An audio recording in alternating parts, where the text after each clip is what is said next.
कथा पांडाल में पानी भरा हुआ है और पानी जितना ज्यादा है भक्त भी उतने ज्यादा है।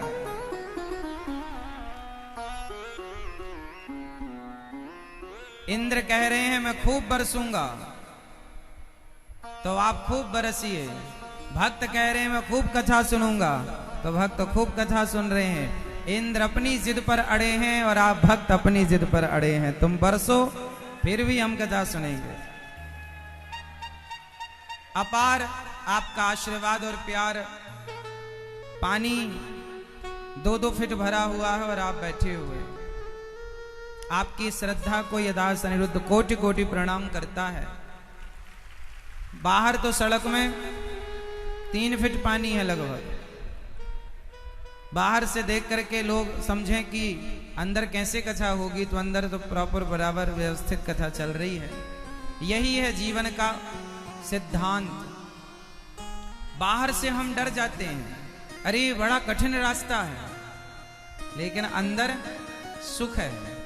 कई लोग बाहर से लौट जाते हैं। यदि इस कठिन राह पर चले हो तो अंदर तक जरूर जाओ। मतलब भगवान के राह पर चले हैं तो बहुत सारे संकट पहले ही आ जाएंगे आपको डराने के लिए, लेकिन फिर भी भक्ति का रास्ता हमें नहीं छोड़ना चाहिए। हमारे इस कथा में मेरठ की पावन धरती के भक्त कथा सुन सकें, आप सभी की ओर से परीक्षित बनकर श्री परमात्मा शरण जी, श्रीमती बीना देवी जी, श्वेता ज्वेलर्स और मीरा ज्वेलर्स की ओर से मेरठ की पावन धरती पर कथा का यह आयोजन हो रहा है। भैया श्रीमान राजेश सिंघल जी, श्रीमती गीता सिंघल जी, साथ ही श्रीमान विपिन सिंघल जी और श्रीमती रजनी सिंघल जी, सुमित सिंघल जी और लतिका जी, समस्त सिंघल परिवार आपका पूर्ण रूप से समर्पण भाव से आप खूब मेहनत कर रहे हैं और खूब प्रेम से कथा का रसपान कर रहे हैं। कोई और होता तो हिम्मत हार जाता इतनी विषम परिस्थिति पर भैया श्री राजेश जी और विपिन जी हिम्मत नहीं हारे। नहीं, आयोजन तो बढ़िया होगा।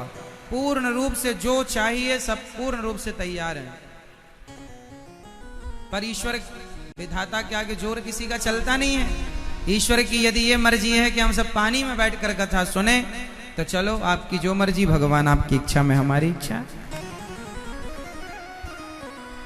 पहली बार ये जीवन का आपका अनुभव होगा कि आप पानी में बैठ के कथा सुन रहे हैं। क्यों जी, सही है। इतिहास रच गया मेरठ की पावन धरती पर। सारी दुनिया देख रही है टीवी और यूट्यूब के द्वारा, संस्कार टीवी के द्वारा, कि धन्य है मेरठ वासी भक्त जो हर परिस्थिति में वो कथा नहीं छोड़ना चाह रहे हैं। देखिए पानी भरा और आप इतनी अपार संख्या में आए हैं। खूब पानी बरस रहा, खूब।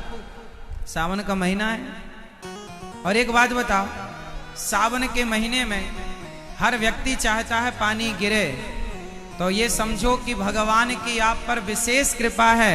इसलिए एक तरफ से जल की वर्षा हो रही है, एक तरफ से भक्ति की कथा भागवत की वर्षा हो रही है। सावन में तो पानी गिरना ही चाहिए,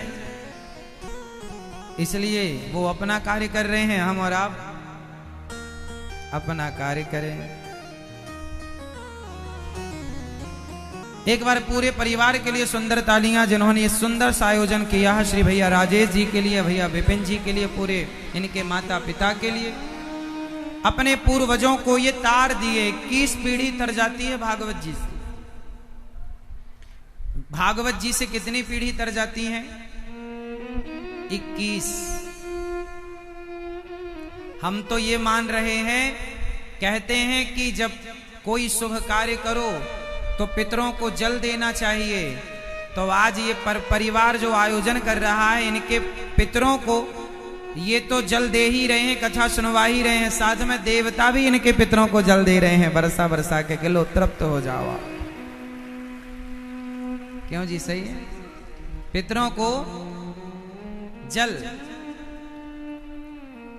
भागवत जब होती है ना, तो भागवत जी से हमारी 21 पीढ़ी, 7 पीढ़ी हमारे पिता के पिता के पिता के पिता के पिता के पिता के पिता, ये 7 पीढ़ी।